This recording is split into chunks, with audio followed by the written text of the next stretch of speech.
डर एक एहसास में आपका स्वागत है। इस चैनल पर आपको सुनने को मिलती हैं डरावनी और सच्ची भूतिया कहानियाँ। अगर आपको ऐसी ही वीडियोस देखना पसंद है तो हमारे इस चैनल को सब्सक्राइब करना ना भूलें। तो अब बढ़ते हैं आज की कहानी की ओर।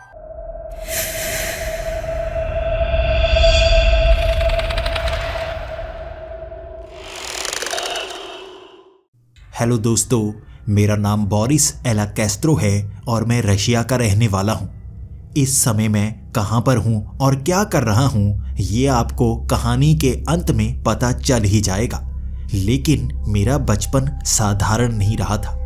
मेरे माता पिता किसान हुआ करते थे और उस छोटे से खेत में जो भी बीजा जाता उससे हमारे घर का खर्च चला करता था। स्कूल में मैं खाने के लिए कुछ भी नहीं ले जाया करता था और दोपहर को तो खाना तक नहीं मिलता था मुझे। बचपन मैंने इस तरह गरीबी में निकाला।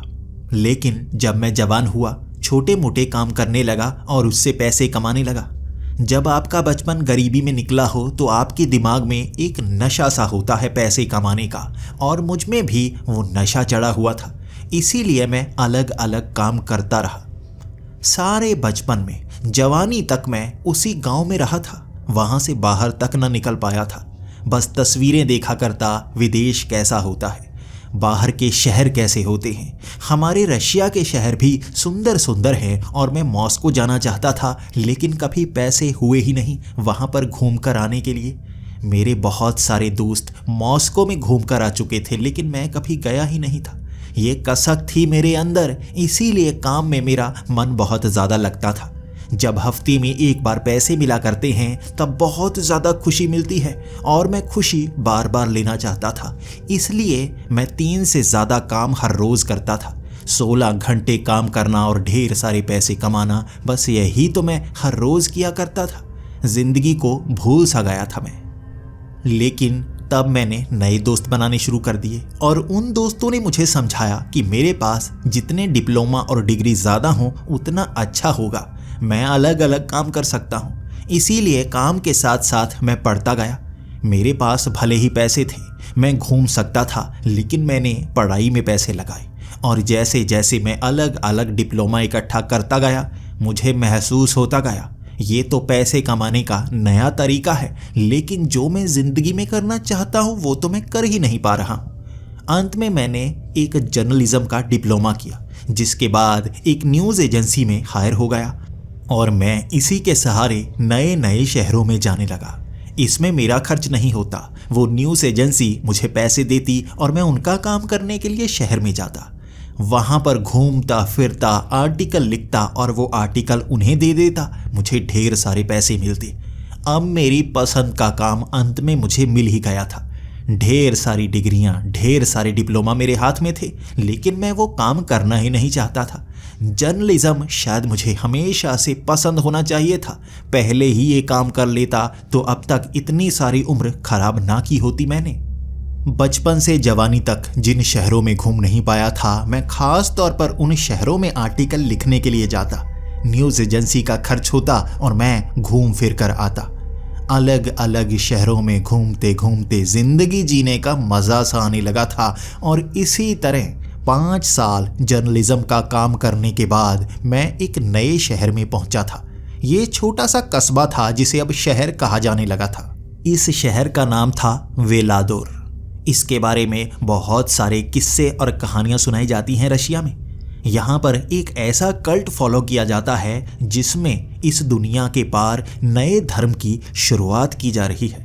मैं हमेशा से सोचा करता था धर्मों की शुरुआत कैसे हुई, कैसे अलग अलग धर्म में अलग अलग भगवान को पूजा जाता है, और यहाँ पर एक नए धर्म की शुरुआत हो रही थी तो मैं उसके बारे में जानने के लिए यहाँ पर पहुँच आया था। ये धर्म कई धर्मों को मिलाकर बनाया जा रहा था और ये लोग हर किताब में से चुनी हुई चीज़ें इन किताबों में डाल रहे थे। इसके बारे में ये सब सुन रखा था और कई जर्नलिस्ट यहाँ पर आकर जा चुके थे, लेकिन ये लोग किसी को इंटरव्यू देते ही नहीं थे। इस बात को छिपा कर रखा जाता था और कल्ट में अगर कोई आ जाए तो सिर्फ उसे बताया जाता था। कोई भी जर्नलिस्ट इस कल्ट के बारे में पता नहीं लगा पाया था। अगर आपको कल्ट का अर्थ नहीं पता तो इसका अर्थ होता है पंथ। तो यहाँ पर एक नए पंथ की शुरुआत की जा रही थी जिसे माना जाता है कि भविष्य में यही सबसे आगे होगा। इन लोगों का तो यही मानना था, लेकिन मैं तो अपने धर्म में अटूट विश्वास रखता हूँ। इसीलिए यहाँ इनका इंटरव्यू लेने के लिए मैं अलग अलग कैफे में गया था। वो लोग बड़े खुशमिजाज थे, ढेर सारी बातें करते, लेकिन जैसे ही बात इस कल्ट पर आ जाती वो बात बदल देते। इसके बारे में कोई बात करना ही नहीं चाहता था, लेकिन मैं भी उनके मुंह से ये बात उगलवाना जानता था। मैंने ढेर सारी जेम्स बॉन्ड की फिल्में देख रखी थी कि इस तरह से जेम्स बॉन्ड अलग शहर में जाता है, लोगों से जान पहचान बनाता है और वहाँ पर राज खोल कर रख देता है। मैं भी यही तरीका अपनाने वाला था। कभी मैं किसी कैफ़े में जाता, कभी किसी रेस्टोरेंट में जाता। जिस होटल में मैंने कमरा लिया हुआ था उसके मैनेजर से भी मैं दोस्ती करना चाहता था। हर कोई मेरा दोस्त बन चुका था, लेकिन वो इतने गहरे दोस्त नहीं बने थे कि मैं उनसे उगलवा पाता कि ये कल्ट कहाँ पर चलता है, और मैं भी वहाँ पर जाना चाहता हूँ, देखना चाहता हूँ ये लोग क्या क्या करते हैं। कोई भी मुझे बता ही नहीं रहा था। अंत में मेरे पास एक ही तो रास्ता बचा था, किसी लड़की को अपने प्यार में डाल लेना और उससे सब कुछ उगलवा लेना। एक रेस्टोरेंट में एक वेट्रेस मुझे मिल गई थी वो बहुत खूबसूरत, और वो भी मुझे देखकर बहुत ज़्यादा मुस्कुराया करती थी। भले ही मेरी एक गर्लफ्रेंड थी, लेकिन उसे अपने जाल में फंसाकर इस कल्ट की सारी जानकारी मैं ले सकता था। और यकीन कीजिए, हैंडसम होने का एक बहुत बड़ा फ़ायदा होता है कि लड़कियां आपके प्यार में बहुत ही जल्द फिसल जाती हैं। मैं आम तौर पर किसी लड़की पर इतनी जल्दी भरोसा नहीं करता, लेकिन उससे बात उगलवानी थी, इसलिए उसे अपना अच्छा दोस्त बना लिया। बातों बातों में मैं उससे ये भी जाहिर कर चुका था कि मैं तुम्हें बहुत ज़्यादा पसंद करता हूँ। अगर भविष्य में मेरा दिल तुम पर आ जाए, क्या तुम मुझसे शादी करना चाहोगी? वो मान गई थी, लेकिन मैंने एक शर्त रखी थी। मैं इस शहर के बारे में जानना चाहता हूँ, तुम्हारे बारे में जानना चाहता हूँ। जब तक मुझे पूरी सच्चाई पता नहीं चलती, मैं तुमसे शादी भी नहीं कर सकता। वो पहले तो घबरा गई थी, रो रही थी। वो मुझसे दूर नहीं जाना चाहती थी, और मैंने उसे इस तरह से फंसा रखा था कि उसे सच बताना ही पड़ा। ये कल्ट 50 साल पहले शुरू हुआ था, लेकिन यहाँ से पहले भी इस पंथ को मानने वाले कई लोग थे। उन्होंने पंथ के अलग अलग हिस्सों को बना रखा था, और 50 साल पहले इन सब पंथ के हिस्सों को जुड़ा गया। हर धर्म में छोटे छोटे राज रखे गए हैं, और इस धर्म में, इस पंथ में उन सब राज को खोला गया है। वो मुझे एक एक करके चीज़ें बताती जा रही थी, और मुझे उस पर भरोसा हो ही नहीं रहा था। मैंने भी कह दिया, झूठी कहानी मत सुना देना, वरना तुम्हारा चेहरा जिंदगी में कभी नहीं देखूंगा। मुझे ऐसी जगह पर लेकर जाओ जहाँ पर इस पंथ को मानने वाले लोग हों। जिस तरह से हिंदू धर्म में मंदिर होते हैं, इस्लाम में मस्जिद होती है, उसी तरह से ईसाई धर्म में चर्च होती है। तुम्हारे पंथ को मानने वाले लोग कहाँ पर इकट्ठा होते हैं? उसकी आंखें खिल गई थी। वो मुझे ये बात बताना नहीं चाहती थी, लेकिन मैं उसे ब्लैकमेल करने लगा। मैं जानना चाहता था इस पंथ को मानने वाले लोग कहाँ पर इकट्ठा होते हैं, ताकि मैं वहाँ पर पहुँच पाऊँ, इसका हिस्सा बन पाऊँ और सारे राज बाहर ला पाऊँ। यहाँ इस कस्बे में आए मुझे 10 दिन हो चुके थे, और 10 दिन में मैंने उस लड़की को बड़ी आसानी से पटा लिया था, और वो भी मान गई थी कि मुझे उस जगह पर लेकर जाएगी जहाँ पर इस पंथ के सारे लोग इकट्ठा होते हैं। ये रविवार का दिन था, और वो मुझे लेकर गई एक गटर के पास। उसने उस गटर का ढक्कन उठाया, और उसके नीचे जाती हुई सीढ़ियाँ थी। यहाँ पर ये गटर नहीं है।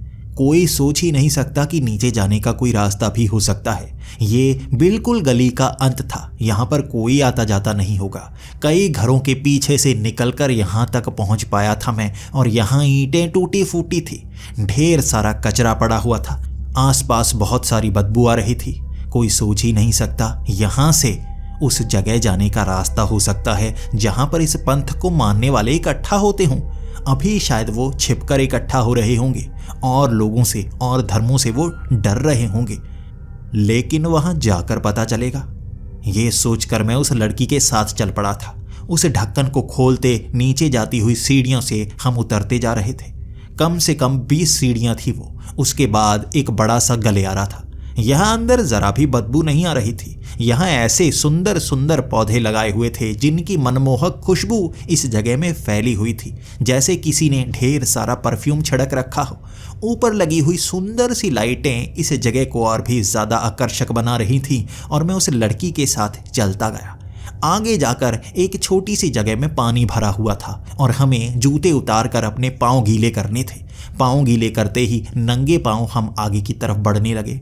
यहाँ ज़मीन के नीचे ऐसा घास लगाया गया था जो बिना धूप के भी उसी तरह यहाँ पर बढ़ रहा था और पाँव में लगते ही पाँव को पूरी तरह से सन्न सा कर देता। कई कंकड़ आ रहे थे वहाँ पर जो पैर में चुभते, लेकिन दर्द नहीं होता क्योंकि पैर सन्न हो चुके थे। ये घास की जानकारी मुझे पहले कभी हुई ही नहीं। इसके बहुत ज़्यादा आगे जाकर ऊपर जाती हुई सीढ़ियाँ मिली। हम उन सीढ़ियों के सहारे ऊपर की तरफ जाना शुरू हो गए। जैसे ही ऊपर वाला ढक्कन खोला था, ये बहुत ही आकर्षक जगह लग रही थी। ये कोई बड़ा सा हॉल बना हुआ था जिसके अंदर सोने की लगी हुई ईंटों से बनाया हुआ ढेर सारा आकर्षक सामान पड़ा हुआ था। दीवारों पर आकर्षक कलाकृतियां बनी हुई थी। ऊपर जैसे चांदी के झूमर लगाए गए थे जिनके अंदर लाइट्स लगाई गई थी। अंदर पूरी तरह से जगमगा रहा था, लेकिन कोई भी खिड़की नहीं थी जहां से बाहर से रोशनी अंदर आ सके। ये कौन सी जगह है? मैंने उस लड़की से पूछा और उसने जवाब दिया, पहाड़ी के अंदर हैं हम। इसे अंदर से खोद कर इस जगह को बनाया गया है।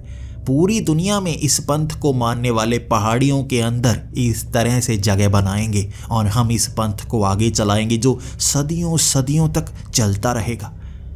इंसानों द्वारा बनाई गई हर इमारत ढह जाती है, लेकिन कुदरत द्वारा बनाया गया ये पहाड़ कभी नहीं ढहता। भले ही हजारों लाखों साल बीत जाएं, हमारे द्वारा बनाई गई ये चीज़ें, हमारे द्वारा बनाई गई ये इमारतें जिंदा रहेंगी। ये पंथ जिंदा रहेगा।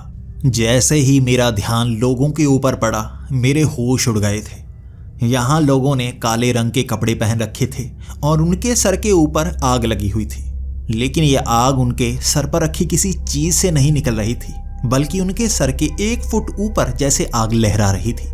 कई लोग चल रहे थे और हवा में लहराती हुई आग उनका पीछा कर रही थी। ये मैंने पहली बार देखा था और हर किसी के ऊपर ऐसी ही आग थी। तभी मेरे साथ वाली उस लड़की के सर के ऊपर से भी आग निकलने लगी और वो कहने लगी, ये है हमारा पंथ। यहाँ पर तुम ऐसी ऐसी चीज़ें देखोगे जिस पर तुम यकीन नहीं करोगे। दुनिया में ऐसी शक्तियाँ किसी और के पास नहीं है, ऐसा ज्ञान किसी और के पास नहीं है।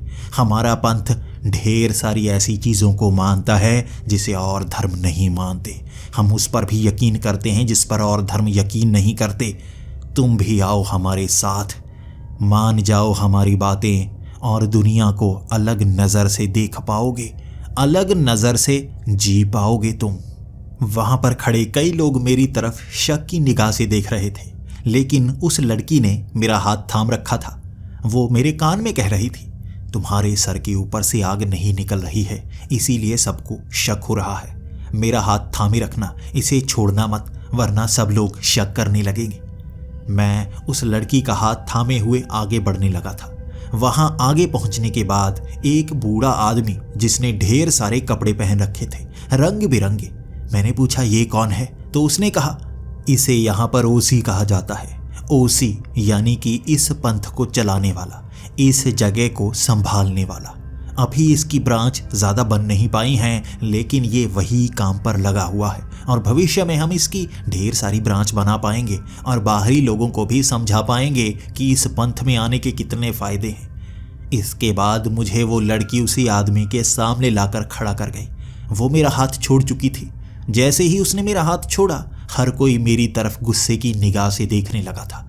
उनका गुस्सा बढ़ता जा रहा था और जैसे जैसे उनका गुस्सा बढ़ता गया, उनके सर के ऊपर लगी हुई वो आग भी बड़ी तेज होती गई। पहले तो वो आग लाल रंग की हो गई थी और उसके बाद नीले रंग की हो गई थी और अब उस आग से आवाज़ भी आ रही थी।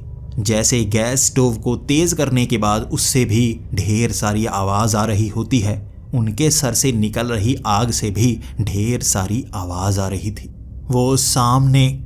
वो सामने खड़ा आदमी भी मुझ पर गुस्सा हो रहा था और उस लड़की पर भड़कने लगा। तुम बाहर से किसी को यहाँ पर क्यों लेकर आई हो? अभी तक तो इसकी परीक्षा तक नहीं ली गई, ऐसे इंसान को यहाँ पर लेकर आई हो। वो अब गुस्से मुझसे भी पूछने लगा था, क्या चाहते हो? यहाँ इस लड़की को फंसा कर क्यों आए हो? तुम यकीनन हमारे पंथ को बर्बाद करना चाहते होगे। मैंने नजरें झुका ली और कहने लगा, नहीं, मैंने इस पंथ के बारे में बहुत सुना है। मैं इस पंथ में आना चाहता था।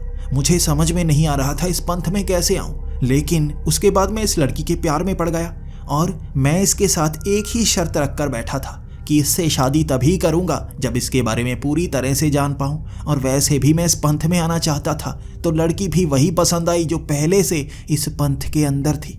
मुझे भी अपनाएं, मैं भी इसके बारे में सब कुछ जानना चाहूँगा। जैसे ही मैंने ये बोला था वो लड़की मुझे रोकने लगी। नहीं नहीं, इनसे गलती हो गई है, ये सब जानना नहीं चाहते, बस शुरुआत करना चाहते हैं। सामने खड़ा वो आदमी गुस्से में कहने लगा था, सब जानना चाहते हो? अब तक मैं भी सब जान नहीं पाया तो तुम सब कैसे जान सकते हो? लेकिन अगर तुम शुरुआत करना चाहते हो, इस पंथ को अपनाना चाहते हो, तो तुम्हें अपना धर्म छोड़ना होगा, हर पंथ छोड़ना होगा और इस पंथ में हम तुम्हें लेकर आएंगे। लेकिन जो नियम हैं उन्हें मानना होगा। इस पंथ को गुप्त ही रखना है, किसी को इसकी जानकारी नहीं देनी है। अगर किसी को पता चला तुम इस पंथ की जानकारी बाहर निकाल लाए हो, मौत मिलेगी। भले ही किसी भी जगह पर छिप जाना, हम कहीं भी पहुंच सकते हैं। हमारी शक्तियों की सीमा नहीं है, तुम्हारी सोच से परे जा सकते हैं। उन सब ने मुझे बहुत ज़्यादा डरा दिया था तो मैं भी अब उनकी बात मानना चाहता था। मैंने हामी भर दी। वो एक खाली पन्ना लेकर आया और उसके नीचे कहने लगा, तुम्हें साइन करने होंगे। मेरे हाथ में लाल रंग का पत्थर पकड़ा दिया गया, उस पत्थर से साइन करने थे। मैंने जैसे ही उस पत्थर को अपनी उंगलियों में पकड़ा, मेरी उंगलियों का रंग लाल हो गया।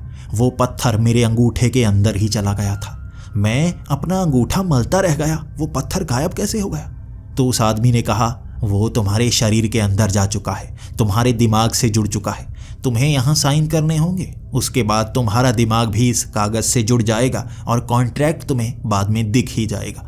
मैंने उस कागज़ पर अपनी उंगली से ही साइन कर दिया और सच में वहाँ अक्षर उभर आए थे और ऊपर भी पूरा का पूरा कॉन्ट्रैक्ट आ गया। जो जो बातें उस आदमी ने मुझे बताई थी उस कॉन्ट्रैक्ट पर आ चुकी थी। और ये होने के बाद सब लोग मुझे गले से लगाने लगे। हर कोई वहाँ बहुत ज़्यादा खुश था क्योंकि मैं अब उनके पंथ में आ चुका था। उस लड़की ने भी मुझे गले से लगा लिया और मुझे चूमा और वो खुश थी कि मैं अब उससे शादी करने को तैयार हूँ। आधे घंटे तक वहाँ पर मुझे बहुत सारा खाना खिलाया गया। बाकी भी वो खाना खा रहे थे। वो सब्जियाँ कौन सी थी, वो फल कौन सा था, वो पानी कैसा था, वो शराब थी या नहीं, मुझे इसमें से कुछ भी समझ में नहीं आ रहा था। हर चीज़ जैसे मेरे लिए नई थी। मैं उनसे पूछता रहा ये कौन सा फल है, लेकिन देने वाला मुस्कुरा देता। मैं जैसे ही पूछता आखिर ये कौन सी शराब है, ये ब्रांड मुझे समझ में नहीं आ रहा है, बिल्कुल फीका है, ज़रा भी कड़वा नहीं है, लेकिन नशा हो रहा है, आंखें घूम रही हैं। वो भी मुस्कुराकर यहाँ से चला गया। मैं अब उस लड़की से पूछ रहा था, मुझे बताओ, मैं समझना चाहता हूँ, मेरा सर दर्द से फटा जा रहा है। वो मुझे एक कमरे में लेकर गई। वहाँ पर ढेर सारी किताबें थी। एक एक करके वो उस किताब को सामने रखने लगी। उसमें इस धर्म की जानकारी थी। ये इस धर्म की किताब थी जो यहाँ पर ढेर लगाकर रखी गई थी और एक किताब मुझे दे दी गई। अब उसे पढ़ते पढ़ते मुझे इस धर्म की सारी जानकारी मिलेगी। और उस लड़की ने इशारा भी कर दिया, यहाँ पर बैठो, पढ़ो, ज़्यादा समय नहीं लगेगा। जैसे जैसे तुम पढ़ते जाओगे तुम्हें जानकारी मिलती जाएगी और जब तुम इस कमरे से बाहर आओगे तुम शुद्ध हो चुके होगे। उस कमरे का दरवाज़ा बहुत भारी था, लेकिन उस लड़की ने एक हाथ से ही वो दरवाज़ा बंद कर दिया। मैं उस किताब को पढूं उससे पहले मैं वो दरवाज़ा थोड़ा खोलना चाहता था, लेकिन तब मुझे पता चला वो दरवाज़ा कितना भारी है। लोहे का बना हुआ दरवाज़ा था जिसके बीच में पत्थर फंसे हुए थे। मैं उस दरवाजे को ज़रा भी हिला नहीं पाया। तब मैं नीचे की तरफ देखने लगा। वो एयर टाइट दरवाज़ा था, ना तो बाहर से हवा अंदर आ सकती है ना ही आवाज़। इस कमरे में कोई छेद तक नहीं था। यहाँ से मैं बाहर कैसे निकलूँगा, मैं ये सोचने लगा था। तभी वो दरवाज़ा थोड़ा थोड़ा मुड़ने लगा। ऐसा लग रहा था पहाड़ का पूरा वज़न उस दरवाजे पर आ गया हो। लोहे का वो दरवाज़ा नीचे की तरफ हो गया था और वो इस तरह से पिचक गया कि पूरी जगह ही बंद हो गई। मैं पीछे फटी हुई आंखें लेकर उस दरवाजे की तरफ देख रहा था और बहुत ज़्यादा डरा हुआ था। मुझे यहाँ पर फंसा तो नहीं दिया गया? मैं इस पंथ की जानकारी लेने आया हूँ, इसलिए मुझे इस कमरे में बंद कर दिया गया है। अब मैं निकल नहीं पाऊंगा, यहीं पर मरूंगा। यहाँ पर तो हवा भी बाहर से नहीं आ रही होगी। कोई छेद नहीं था उस जगह में, लेकिन वो बनाई बहुत सुंदर गई थी। आखिर ऐसी जगह में मुझे क्यों बंद किया जाएगा? यहाँ पर तो बदबू भी नहीं आ रही। फिर मैं उस टेबल के पास चला गया, उस किताब को पढ़ने लगा। इस पंथ की किताब है, इसमें जानकारी दी गई होगी। मैंने पहला पन्ना खोला और उसमें अजीब सी भाषा में एक नाम लिखा हुआ था। इस किताब का संस्थापक, इस पंथ का संस्थापक नाम तक पढ़ा नहीं जा रहा था। और उसके बाद पहला पन्ना रशियन भाषा में। तब जाकर खुशी हुई, अब मैं समझ पाऊंगा। पढ़ना शुरू किया मैंने। लाखों सालों से भगवान को जानने की इच्छा हर इंसान में रही है। अलग अलग धर्म रहे, भगवान ने नियति बनाई और इंसान उसे जानने के लिए लगे रहे। भगवान ने रूप बनाए, रंग बनाए, नियम बनाए और इंसान उन नियमों को मानता गया। कुछ इंसानों ने नियम तोड़े और वो बुरे इंसान कहलाए। जो नियम मानते रहे वो अच्छे इंसान कहलाए और उन्होंने जीवन को आगे बढ़ाया। इसी तरह भगवान को जानने के लिए नए नए धर्मों का निर्माण होता गया। भगवान के अलग अलग रूप को माना जाता रहा, लेकिन कोई भी ये समझना नहीं चाहता था कि भगवान ने दुनिया को बनाया कैसा है। क्या इसमें कोई ऐसी गलती भी छोड़ी है जिसे हम पकड़ पाएं? कोई भी धर्म भगवान के खिलाफ जाना नहीं चाहता था। हर इंसान जो अलग अलग धर्मों को, पंथों को मान रहे थे, वो भगवान के खिलाफ जा नहीं सकते थे। और जो इंसान बुरे होकर भगवान के खिलाफ गए, उन्हें मार दिया गया। इसके बाद बहुत समय तक इस पंथ को बनाए जाने की कोशिशें चलती रहीं, जो भगवान के खिलाफ जाकर इस दुनिया में वो छेद ढूंढ पाए जिससे हम सच्चाई जान पाएं। भगवान के नियमों को मानना हमारा काम नहीं है, इस पंथ का काम है सृष्टि को जानना।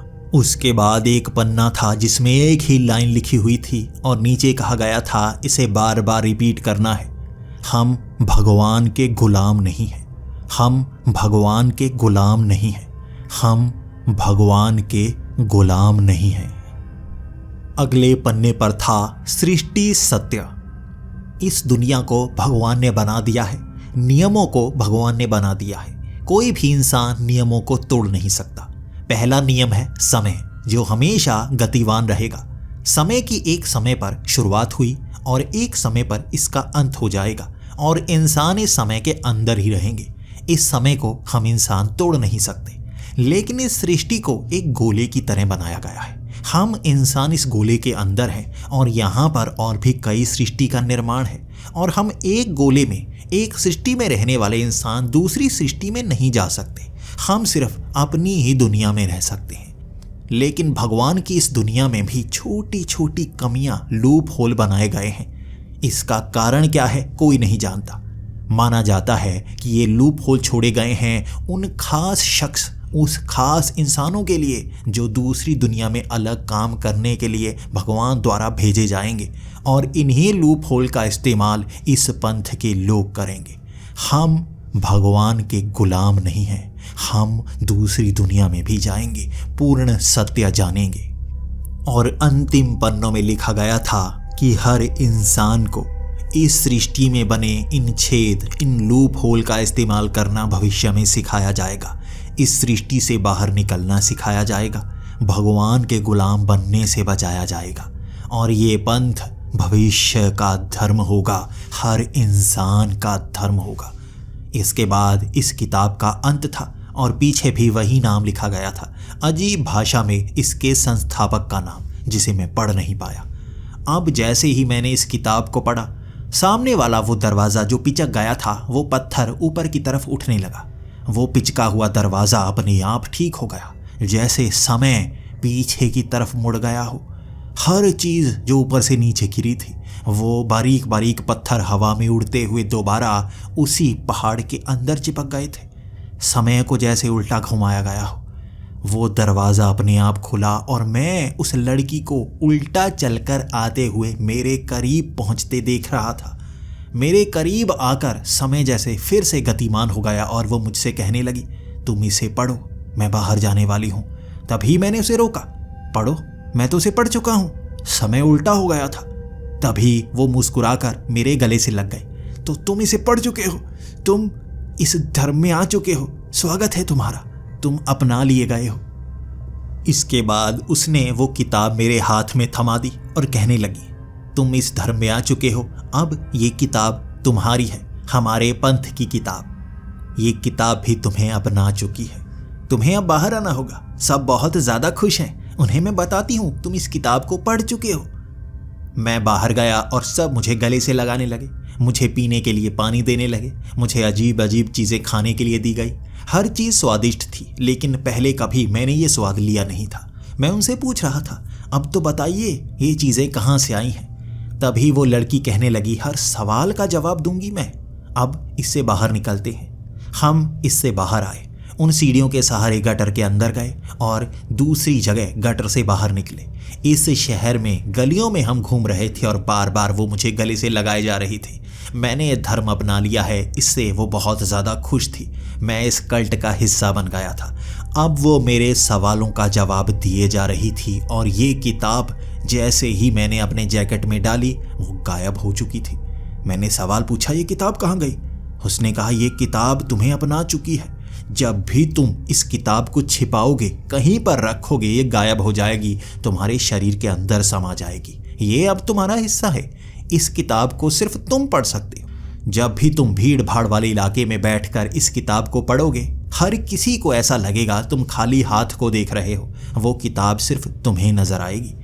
अब मैंने उस लड़की की बातें सुनना शुरू किया और उसने एक एक करके मुझे डराना शुरू कर दिया। उसने कहा, जानते हो ना ये दुनिया में क्या क्या हो रहा है? भगवान के नियमों को माना जा रहा है। भगवान ने सृष्टि का निर्माण किया, हमारे लिए नियम बनाए। हम उस पंथ को मानने वाले हैं जो भगवान के नियमों को नहीं मानते। हमारा मानना है हमारी जिंदगी पर हमारा कंट्रोल होना चाहिए। हम किस सृष्टि में जाना चाहते हैं हमें पता होना चाहिए। हम समय में किस हिस्से में जाना चाहते हैं हमें पता होना चाहिए। हम इस सृष्टि के शुरुआत में जीना चाहते हैं या इस सृष्टि के अंत में जीना चाहते हैं, ये हमारा फैसला होना चाहिए, सृष्टि बनाने वाले का नहीं। इसीलिए अब तुम भी उसका इस्तेमाल कर सकते हो। मैंने कहा, किसका इस्तेमाल कर सकते हैं? वो छेद का, वो लूप होल का। उसने मुस्कुराते हुए कहा, हाँ, लूप होल से उन बैक रूम्स का। बैक रूम यानी कि पीछे वाले कमरे। इस सृष्टि में छोटे छोटे छेद हैं, लेकिन उस छेद के अंदर जाते ही तुम किसी दूसरी सृष्टि में सीधा नहीं जाओगे। सृष्टि लगभग एक दूसरे से जुड़ी हुई है। जैसे एक ब्रह्मांड दूसरे ब्रह्मांड के काफ़ी करीब है और एक ब्रह्मांड से दूसरे ब्रह्मांड में जाया नहीं जा सकता। इन छेद को हमें ढूंढना होता है, उसके सहारे हम दूसरी जगह जाते हैं और बैक रूम्स पहले आते हैं। और बैक रूम्स में फंसने के बाद बाहर निकलना बहुत मुश्किल होता है। हमें मैप चाहिए होता है और यहाँ इस किताब में हमें वो मैप मिलेगा। उस मैप का सहारा लेकर हम सृष्टि के अलग समय में जा सकते हैं, दूसरी सृष्टि में जा सकते हैं, किसी भी जगह पहुंच सकते हैं। तुम्हें मैं धीरे धीरे सब कुछ सिखाती जाऊंगी। इस किताब के आखिरी पन्ने में वो जो मैप बना हुआ है, वो जो नक्शा बना हुआ है, उस पर हाथ रखना है और हाथ रखकर सो जाना है। उसके बाद वो छेद में हम सफ़र कर सकते हैं। लेकिन अभी सफ़र मत करना, अभी तुम तैयार नहीं हो। उसके बारे में जानकारी प्राप्त करने के लिए तुम तैयार नहीं हो। मैं जैसे जैसे सिखाऊंगी तुम वैसे वैसे करते जाना। फिर उस बैक रूम्स में जाकर तुम अलग सृष्टि को देख सकते हो, अपनी ज़िंदगी को देख सकते हो, समय के किसी भी हिस्से में जा सकते हो। मैं तुम्हें एक एक करके सिखाऊंगी। इसके बाद उसने मुझे चूमा और वो अपने घर की तरफ निकल पड़ी। वो किताब अब भी मेरे शरीर से जुड़ी थी। जैसे ही मैं उस किताब के बारे में सोचने लगता, मेरी जैकेट में वो उभर आती और जैसे ही कोई मेरे आसपास आता, मेरा ध्यान उस तरफ जाता, वो किताब गायब हो जाती। अब मैं चलता चलता अपने होटल के कमरे में पहुंच गया था। वहां पर मैंने किताब के बारे में सोचा और मेरी छाती से उभर कर वो किताब बेड पर जा गिरी। मेरी वो किताब, इस पंथ की किताब जो मुझसे जुड़ चुकी है, मुझे अपना चुकी है, मुझे वो हर जानकारी देगी और मैं उसे अलग किसी चीज़ पर नोट कर लेता हूँ। मैंने वहाँ एक डायरी निकाली। हर चीज़ आज जो मैंने सीखी थी मैं नोट करता गया, ताकि सबको बताऊंगा, इस पर आर्टिकल लिखूंगा। मैं उस न्यूज़ एजेंसी को इस कस्बे के बारे में सब कुछ बताऊंगा। नया पंथ बन रहा है, क्या मान रहा है, वो सब जानकारी सबसे पहले देने वाला मैं हूँ। मुझे अब थोड़ा थोड़ा डर भी लगने लगा था, कहीं ये सब बातें सच्ची तो नहीं, कहीं इस कल्ट के लोग मेरे पीछे तो नहीं पड़ जाएंगे, मुझे मारने की कोशिश तो नहीं करेंगे। मैं इस डायरी में सब कुछ नोट करता जा रहा था। वो जो किताब थी वो तो मेरे शरीर के अंदर समा जाती है, कोई जादुई किताब है, लेकिन ये डायरी थोड़ी ना समाएगी। हर चीज़ उस किताब से पढ़ पढ़ कर मैं उस डायरी में नोट कर चुका था, और अंतिम पन्ने में वो नक्शा देखकर मेरा मन कर रहा था हाथ रखूं, देखूं कौन से बैकरूम दिखते हैं। क्या दिमाग में हमें सच में कोई भ्रम होने लगता है? मुझे वो अजीब नशीली सी चीज़ें खिलाई हैं, उसके कारण तो नहीं होगा? चलो आज उस बैकरूम का सफ़र करके आता हूँ और उसे भी डायरी में ज़रूर लिखूंगा। उस लड़की ने कहा है वहाँ पर अकेले मत जाना, लेकिन वो कुछ छिपा रही होगी। अकेले जाकर देखता हूँ इसमें है क्या, कौन सा जादू है। मैं उस नक्शे पर हाथ रख चुका था। मुझे अब थोड़ी थोड़ी नींद आ रही थी, मैं हाथ उठा नहीं सकता था। वहीं पर मैंने आंखें बंद कर ली और एक ही मिनट में जैसे मुझे नींद आई, और जब मैंने आंख खोली मैं अजीब जगह में था। एक कमरा जिसमें कोई सामान नहीं था, लेकिन एक दरवाज़ा था। मैं चलकर उस दरवाजे के पास गया, दरवाज़ा खोला और मैं बाहर। ये एक गलियारा था, यहाँ ढेर सारे और भी कमरे थे जिनके सफ़ेद रंग के ही दरवाजे लगे हुए थे। फर्श भी बिल्कुल एक जैसा, वो दरवाजे भी बिल्कुल एक जैसे। वो गलियारा भी बहुत दूर तक था और वहाँ ढेर सारे मोड़ थे। चलकर मैं थोड़ा सा आगे गया, इधर उधर देखने लगा। ऐसा लग रहा था हर कमरा नकल हो, लेकिन मैं इस होटल में तो नहीं था। ये कहाँ आ गया? क्या कोई मुझे उठाकर यहाँ पर ले आया? ये कोई बड़ी सी बिल्डिंग लगती है। मुझे शक है उस पंथ के लोग मुझे बहका रहे हैं, मुझे फंसा रहे हैं, मुझे बेहोश करके उठाकर लेकर आए हैं और मुझे यहाँ से निकलना होगा। मैं भागना शुरू हो गया। मैं ढूंढना चाहता था बाहर निकलने का कोई रास्ता, लेकिन वहाँ पर कोई रास्ता था ही नहीं। कमरे ही कमरे, सफ़ेद दरवाजे, हर गलियारे में एक मोड़, दोनों तरफ जाता हुआ वो मोड़, और मैं हमेशा लेफ़्ट और राइट लेकर आगे की तरफ बढ़ता जाता, लेकिन उसका अंत ही नहीं आ रहा था। एक जगह पहुंचा तब जाकर मुझे लगा शायद यहाँ से बाहर निकलने का ऐसा कोई रास्ता नहीं है जो मैं दीवारों से ढूंढ रहा हूँ। मुझे इन कमरों के दरवाजे खोलने होंगे। यकीनन नीचे जाने वाला कोई ना कोई गटर तो होगा जो इससे बाहर निकाल रहा होगा। मैं किसी पहाड़ के अंदर तो नहीं। मैंने तभी एक कमरे का दरवाज़ा खोला। वो सफ़ेद रंग का दरवाज़ा खोलते ही अंदर बहुत ज़्यादा अंधेरा था। मैं दीवार पर हाथ लगाकर उस बटन को ढूंढने लगा जिससे रोशनी होगी, लेकिन अचानक से धड़ाम करके वो दरवाज़ा बंद हो गया। अब दरवाज़ा ढूंढने में भी बहुत परेशानी हो रही थी। मैंने सामने हाथ लगाया, सामने कपड़े जैसा कुछ लग रहा था। उस कपड़े को एक साइड करके थोड़ा सा आगे बढ़ने लगा। मैं दीवार पर किसी बटन को ढूंढना चाहता था, लेकिन उन कपड़ों को हटाते हटाते अचानक मैं घास में पहुंच गया। ये कपड़े नहीं, ये झाड़ियाँ थीं। एक बड़े से पेड़ के नीचे उगी हुई झाड़ियाँ, और पेड़ के बाहर निकलते ही ऊपर चांद की रोशनी थी। मैं खुले इलाके में था, लेकिन ये जगह कौन सी है? बड़ा सा पहाड़ बना हुआ है। मैं उस पहाड़ की चोटी पर था जहाँ पर सिर्फ एक ही पेड़ था और ढेर सारी झाड़ियाँ। अब मैं इससे नीचे भी नहीं उतर सकता था और हैरान भी था। ऐसा कौन सी जगह आ गई जिसका दरवाज़ा खोलते ही मैं पहाड़ी के शिखर पर पहुँच गया। मैं उस पहाड़ी से नीचे भी नहीं देख सकता था क्योंकि रोशनी नीचे तक जा नहीं रही थी, लेकिन मैं अब पीछे उस दरवाजे को ढूंढ नहीं पा रहा था जो झाड़ियों के बीच था, जिसे खोलकर मैं यहाँ पहुँचा था। अचानक से भागने की आवाज़ आने लगी। ये चीखने भागने की आवाज़ें थी, जैसे ढेर सारे लोग चीखते हुए आगे की तरफ भाग रहे हों। मैं उन झाड़ियों से ऊपर आ गया। इस पहाड़ी के ऊपर चढ़ने की कोशिश कर रहे थे लोग। नीचे उनके चेहरे नजर आ रहे थे, जले हुए चेहरे। लोग जैसे आग से झुलस गए हों। उनके चेहरे सड़ चुके थे, आंखें मुरझाई हुई थीं। वो उंगलियां इस पत्थर में फंसाकर इस पहाड़ी के शिखर पर पहुंचना चाहते थे।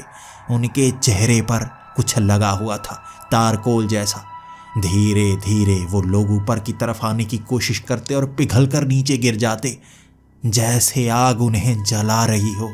मैं चीखना शुरू हो गया था। वो लोग मुझे मारने के लिए ऊपर चढ़ना चाहते थे। नीचे से आ रही वो आवाज़ें, नीचे से फेंके जा रहे वो पत्थर, वो मुझे पकड़कर नीचे खींचना चाहते थे और पहाड़ी के शिखर पर मैं उनसे बचने की कोशिश कर रहा था। मैं झाड़ियों में घुस गया, उस दरवाजे को ढूंढने लगा और झाड़ियों के पार इस खाई का दूसरा हिस्सा था। पहाड़ी के उस तरफ मैं पहुंच गया था और आखिरी छोर पर था। कदम आगे बढ़ाता और नीचे गिर जाता। नीचे कुलबुलाहट की आवाजें थी, भीड़ थी जो एक के ऊपर एक चढ़कर ऊपर आना चाहती थी। यहाँ से बाहर कैसे निकलूं? रो रो कर चीख रहा था मैं झाड़ियों में उस दरवाजे को ढूंढ नहीं पाया और गलती भी नहीं करना चाहता था। कैसे यहाँ तक पहुंच गया? उस किताब में कोई शक्ति है। ये बैक रूम्स हैं। रूम ही तो थे, दरवाजा ही तो था, कैसे ढूंढूं उसे? मैं अब उस पेड़ के पास आया। पेड़ के पास कुछ सख्त सा लगा मुझे। पैरों के नीचे गटर का ढक्कन था और तभी आंखें खुल गई मेरी। मैंने उस गटर का ढक्कन खोला और नीचे सीढ़ियां। मैं उन सीढ़ियों से नीचे उतरने लगा और जैसे ही एक सपाट सी सीढ़ी आई, सामने अंधेरा था। हाथ लगाया, दीवार जैसा लगा हुआ था। मैं हाथ लगाकर ढूंढ रहा था कोई चीज हो। ढेर सारा अंधेरा था, दिख कुछ नहीं रहा था। हाथ में कुंडा सा आ गया। उस कुंडे को खींचा मैंने और ये सफेद रंग का दरवाजा था, बाहर रोशनी। उस दरवाजे को बंद कर दिया मैंने। मैं उसी जगह पर था, बैक रूम्स में। लेकिन अब यहां से बाहर कैसे निकलूं? क्या कोई और दरवाजा खोलूं? अब हर दरवाजे से डर लगने लगा था। मैंने सोचा गलियारे में रहूंगा, रास्ता ढूंढने की कोशिश करूंगा, लेकिन अब ये भी नहीं कर सकता था। एक दरवाजे के पास आया था मैं, तभी गलियारे से भी आवाज आई। कोई जैसे गलियारे में चल रहा था। भारी कदमों की आवाज थी। एक मोड़ से घूमकर एक अजीब किस्म का शख्स सामने आ गया। वो कोई इंसान नहीं था, शैतान था। उसकी कई टांगें थी मकड़ी की तरह। उसकी 2 बाजू थी और सामने उंगलियां नहीं, बस नाखून थे जो पंजे से निकल रहे थे। उसकी 6 बड़ी बड़ी आंखें, कान नहीं थे उसके, और सिर्फ गिने चुने बाल जो सर से निकले हुए थे, जमीन को छू रहे थे। उसकी बारी कदमों की आवाज मेरी तरफ वो पड़ रहा था और हर आंख उसे दिखा रही थी मैं कितना दूर हूं। वो मेरे पीछे भागना शुरू हो गया। मैं अब आगे आगे भाग रहा था। वो पीछे से चिल्लाता हुआ, मुंह नहीं था उसका, लेकिन वो चिल्लाने की आवाज कहां से निकल रही थी मैं नहीं जानता। चिल्लाता चिल्लाता वो पीछे भागता जा रहा था और उसके ऊपर से पसीना जैसे टपक रहा था। पांव गीले, नीचे निशान बना रहे थे। मैं आगे बढ़ता जा रहा था। यहाँ घुमाव थे लेकिन अंत नहीं था। मैं भागता गया और वो मेरे पीछे। वो मुझे पकड़ना चाहता था, नोचना चाहता था। पीछे से आवाजें लगाता गया, गलियारे में नहीं रह सकते, तुम्हें कोई दरवाजा चुनना होगा। गलियारे में नहीं रह सकते, तुम्हें कोई दरवाजा चुनना होगा। ये जैसे कोई चौकीदार था गलियारे का। अचानक मैंने एक दरवाजा खोला और मैं दरवाजे के अंदर। मैं दरवाजे को बंद करना चाहता था लेकिन उसने हाथ फंसाया और दरवाजा खोल दिया। मैं उस अंधेरे कमरे में था। 4 कदम पीछे हटा। वो कमरे के अंदर नहीं आया, बाहर गलियारे से ही बोलने लगा, कमरे में जा सकते हो, दरवाजा खोल सकते हो, गलियारे में नहीं रुक सकते। उसने खुद अपने हाथ से उस दरवाजे को बंद किया था। अब इस अंधेरे में था मैं, सामने कपड़े, उन्हें चीरता चीरता मैं आगे निकला। ये कोई दरवाजा था सामने, जिसे खोला मैं एक अलमारी से बाहर आ गया था। पुराने जमाने की अलमारी थी जिसमें ढेर सारे कपड़े थे। ऐसा लगा जैसे ये कोई घर का एक कमरा हो। मैं उस अलमारी से बाहर आया लेकिन फिर से कपड़े हटाकर पीछे जाने की कोशिश भी की थी मैंने। पीछे दीवार थी। यहाँ उस दरवाजे को खोलकर कपड़े झाड़ियों को पार करके बाहर तो निकला जा सकता है, वापस नहीं जाया जा सकता। मैं अब एक गटर ढूंढना चाहता था लेकिन मुझे महसूस हुआ जैसे मैं वापस दुनिया में आ गया हूँ। शायद वो दरवाज़ा सही वाला दरवाज़ा हो। मुझे खुशी हुई। बाहर से बच्चों के खेलने की आवाज़ आ रही थी। मैं उस दरवाजे को खोलकर बाहर पहुंचा। मुझे देखकर बच्चे हैरान हो चुके थे कि मैं इस कमरे से बाहर कैसे आया। मैं उन्हें कहने लगा, मैं गलती से इस घर के अंदर आ गया, मैं कहीं और जाना चाहता था, मुझे माफ़ करना, मैं कोई चोर नहीं हूँ। ये कहकर मैं थोड़ा सा आगे बढ़ा था। तभी बाहर से एक आवाज़ आई, किसी के चलने की आवाज़ थी। ये भारी कदम थे जिसे सुनकर बच्चे डर कर भागने लगे थे। हर कोई वहाँ पर भागने लगा था अपना सामान फेंक कर। ये बहुत ज़्यादा भारी आवाज़ थी और अब करीब से आई आवाज़। ये बड़ा सा कदम रखा था एक घर के ऊपर किसी ने, इंसान 100 फुट से भी ज्यादा बड़ा। उसका भयानक सा चेहरा था। ये कोई राक्षस था जो यहाँ पर आगे बढ़ रहा था। इंसानों को पकड़ पकड़ कर नोच नोच कर खा रहा था। वो अपने मुंह में उन बच्चों को फेंक कर चबा रहा था और उनके खून की पिचकारी बाहर की तरफ गिर रही थी। हर तरफ हड़कंप मचा हुआ था। लोग उससे छिपना चाहते थे, बचना चाहते थे, और वो सूंघ सकता था इंसानों को। घरों के अंदर हाथ डाल डाल कर निकाल लेता इंसानों को और चबाता चला जाता। अचानक उसकी नजर मुझ पर पड़ी। मैं भागना शुरू हो गया। वो चल तो सकता था, भाग नहीं सकता था, लेकिन उसके कदम भी बहुत बड़े बड़े। मैं भाग रहा था, हाँफ रहा था। ये पुराने जमाने के घर थे, जैसे मैं समय में बहुत पीछे आ गया हूँ और अब मैं दूर तक भागना चाहता था, उससे दूर जाना चाहता था। रास्ते में आने वाले इंसानों, बच्चों, जानवरों को पकड़ पकड़ कर वो चबा रहा था, लेकिन नज़र उसकी मुझ पर थी। वो मुझे पकड़ना चाहता था। ये दरिंदगी मुझसे देखी नहीं जा रही थी। मैं किसी घर के पीछे छिपता तो कभी किसी पत्थर के पीछे छिपता। इतने बड़े इंसान से कोई कैसे बच सकता था, या कहें इतने बड़े राक्षस से कोई कैसे बच सकता था जो इंसानों को खा रहा हो।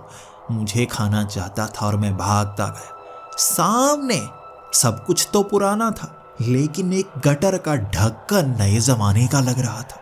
आंखें खुल गई मेरी। मैं भागता हुआ गटर का ढक्कन खोल पाया और उसके नीचे छलांग लगाकर पहुंच गया। मैं सीढ़ियों पर उतरा नहीं था, सीधे छलांग लगा दी थी, जिस कारण मेरा सर जमीन से टकराया। वहां फर्श था, लेकिन उस शैतान की उंगली उस गटर के अंदर तक आ सकती थी। वो नाखून के सहारे ही खींच कर मुझे बाहर निकालना चाहता था, लेकिन मैं सामने से निकलता हुआ उस कमरे के दरवाजे तक पहुंचा। अंधेरा था, लेकिन मेरे हाथ में कुंडी आई और मैंने दरवाज़ा खोल दिया। मैं फिर से बैक रूम्स में था। उस सफ़ेद दरवाजे को बंद किया मैंने। मैं धीरे धीरे चल रहा था। जूते उतार दिए मैंने, नंगे पांव हो गया था मैं। धीरे धीरे कदम बढ़ा रहा था। वो इस बैक रूम्स में रहने वाला शैतान ना सुन ले। वो मुझे इस गलियारे में रहने नहीं देगा। वो किसी न किसी दरवाजे के पीछे भेज देगा। मैं क्या करूं, मैं समझ नहीं पा रहा था। मेरी जिंदगी की गलती थी इस पंथ में आना। मेरी समझ से बाहर है। ये क्या है, भगवान की लीला या शैतान की लीला? लेकिन उस शैतान को सुन गया। वो फिर से मेरे पीछे भागने लगा। वो पीछे से आवाज लगा रहा था, चुनाव करो दरवाजे का, यहां नहीं रुक सकते, तुम यहां नहीं रुक सकते। मुझे पकड़ने की कोशिश कर रहा था और एक और दरवाजा खोलकर मैं उसके अंदर चला गया। वो बाहर से मुस्कुरा रहा था और उसने दरवाजा लगा दिया। मैं फिर से उन कपड़ों के पार, झाड़ियों के पार एक अलग जगह पर था। मैं किसी अजीब से ग्रह पर था जहां मुश्किल से सांस ली जा रही थी। यहां ऊपर मुझे धरती जैसा ग्रह दिख रहा था। एक पल के लिए लगा मुझे जैसे मैं चांद पर हूं, लेकिन चांद पर तो कोई सांस ही नहीं ले सकता। यहां पर धीमी धीमी ही सही सांस ली जा रही थी। मैं अब पत्थरों को हटाता हुआ जैसे ही आगे बढ़ना शुरू करने लगा, मैं हवा में थोड़ा थोड़ा उड़ रहा था। गुरुत्वाकर्षण बहुत ज्यादा कम था। ये धरती नहीं हो सकती, शायद सच में मैं चांद पर हूँ। सांस कैसे ले रहा हूँ, ये सवाल का जवाब मेरे पास नहीं था। उन पत्थरों को हटाता हुआ मैं आगे बढ़ने लगा। ये बड़े बड़े पहाड़ थे। एक इंसान चांद से कैसे निकल सकता है?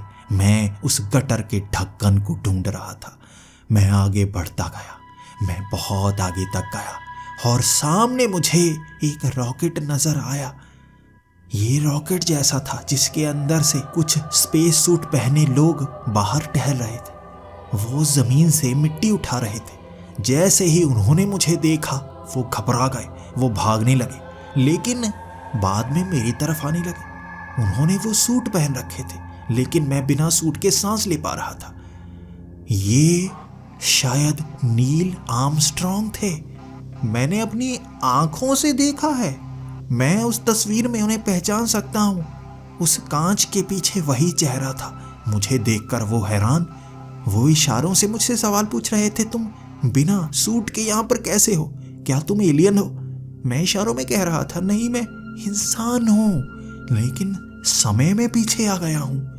जब मून लैंडिंग हुई थी, मैं उस समय चांद पर पहुंच गया। गटर का ढक्कन ढूंढना होगा मुझे, गटर का ढक्कन। मैं उनसे दूर जाने लगा था और वो मुझे पकड़ने की कोशिश कर रहे थे, लेकिन मैं उनसे दूर निकलना चाहता था।